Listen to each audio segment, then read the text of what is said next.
کائنات کی عظیم ہستی ہادی کونین محمد الرسول اللہ صلی اللہ علیہ وسلم کی پیاری بیٹی سیدہ فاطمہ الزہرا سلام اللہ علیہا کا جہیز مبارک، ایک کوزہ، ایک پانی کا مشکیزہ، ایک چمڑے کا دسترخوان، ایک چمڑے کا تکیہ جس میں کھجور کے پتے تھے، اون کا ایک پردہ، ایک چٹائی اور ایک روئی بھرا بستر، یہ کل کائنات کے سردار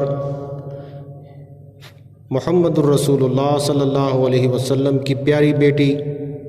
جن کو آپ اپنے جگر کا ٹکڑا فرماتے تھے، یہ ان کا کل جہیز کا سامان صرف یہ 7 چیزیں تھیں۔